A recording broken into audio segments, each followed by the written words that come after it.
The oak-paneled courtroom smelled faintly of old leather and dust, but to Cassandra, it felt like the most suffocating place in the world. She sat at the plaintiff's table, her hands trembling as she held the stack of legal documents her attorney had prepared. She had not slept all night. Every time she closed her eyes, she saw his smile, the arrogant, mocking grin of the man she had once loved more than life itself. Her billionaire husband, Adrian Sterling, was about to walk through those doors with his mistress on his arm, and he believed the day would end in his triumph. The sound of heavy footsteps echoed across the floor, and then the doors opened. Gasps rippled through the crowd of journalists, lawyers, and onlookers crammed into the courtroom. Adrian Sterling entered as if he owned the entire building. His navy blue tailored suit gleamed under the fluorescent lights, his shoes polished to perfection.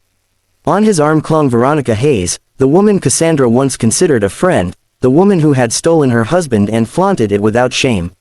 Veronica's red dress was deliberately provocative, her lips curled into a smug smile as though she had already won the war. She leaned against Adrian, whispering something in his ear, and he chuckled, throwing Cassandra a glance that burned with contempt. To them, this was theater. A performance, a show designed to humiliate the wife he had left behind. But Cassandra knew something they did not. She had been quiet for months, enduring the pain, piecing together clues, and uncovering the truth. And now, the judge held in his possession a sealed envelope that could destroy Adrian Sterling's empire, his reputation, and his carefully constructed lies. Court is now in session, the bailiff announced, and Judge Harrison, a stern man with silver hair and sharp eyes, entered the chamber. Everyone stood. When the judge took his seat, the gavel came down with a crack that silenced the room. Adrian leaned back in his chair, confidence radiating from him. His expensive lawyer, Charles Denning, was already smirking, flipping through his notes as though the trial were just a formality. Veronica crossed her legs slowly, deliberately in Cassandra's line of sight, as though to say, "I've taken everything from you."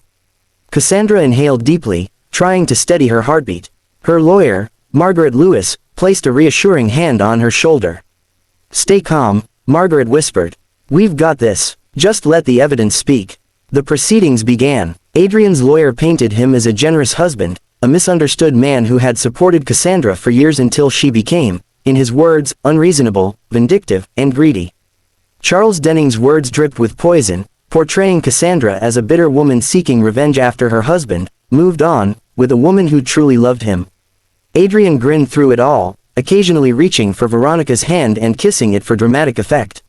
Reporters scribbled furiously in their notepads, cameras flashed, and whispers filled the air. When it was Cassandra's turn, Margaret rose calmly, her voice steady and precise. She didn't attack Adrian's character, she didn't need to. Instead, she spoke of truth, of betrayal, and of evidence that would strip away the illusions built by wealth and lies. Adrian chuckled audibly, shaking his head, as though everything Cassandra's lawyer said was a desperate reach. He leaned toward Veronica and muttered something that made her laugh. Judge Harrison's eyes narrowed. "Mr. Sterling, this is a courtroom, not a theater. If you cannot contain yourself, I will hold you in contempt." Adrian raised his hands innocently. "My apologies, Your Honor. Please, continue." But beneath his polite tone was a sharp edge, the arrogance of a man convinced he was untouchable. The tension rose as Margaret presented documents, financial statements, and correspondence that painted a picture of deception. Adrian shifted slightly, but the smug grin remained. And then, Judge Harrison cleared his throat. The room fell silent. He picked up a sealed envelope from the bench.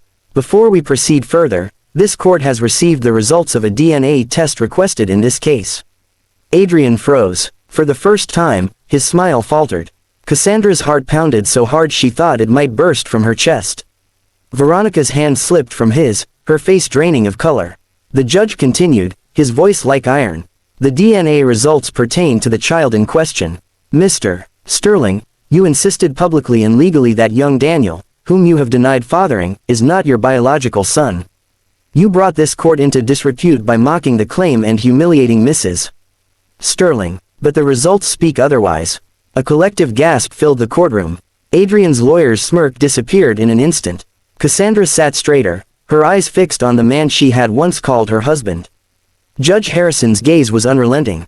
"The DNA test confirms with 99.99% certainty that you, Adrian Sterling, are indeed the biological father of Daniel Sterling." Chaos erupted. Veronica leapt from her seat, her voice shrill.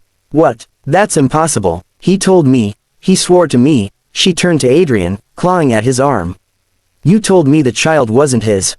That's why. Veronica, sit down. Adrian snapped, his voice cracking under the weight of his crumbling facade. Cameras flashed wildly, capturing every detail, every bead of sweat that now trickled down his forehead. Cassandra felt a surge of vindication, though tears filled her eyes. Months of humiliation, betrayal, and public shame had led to this moment. The man who had walked in with a smirk now sat pale and speechless, his world collapsing around him. Judge Harrison slammed the gavel. Order, order in the court. The noise slowly subsided. Then, his voice dropped, quieter but sharper than a blade. Mr. Sterling, you thought your wealth and influence could bend this courtroom to your will. But here, the truth is the only currency that matters.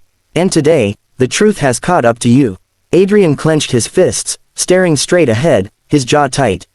He could feel the eyes of the reporters burning into him, already writing headlines that would strip away the empire he had built. Veronica's betrayal-filled glare pierced him, but he didn't dare meet her eyes. Cassandra finally exhaled, a sob escaping her lips, not of sorrow, but of release. For the first time in years, she felt free. And yet, she knew this was only the beginning. Adrian Sterling was not a man who accepted defeat easily. The DNA results had shattered his lies, but what would come next might be even more dangerous.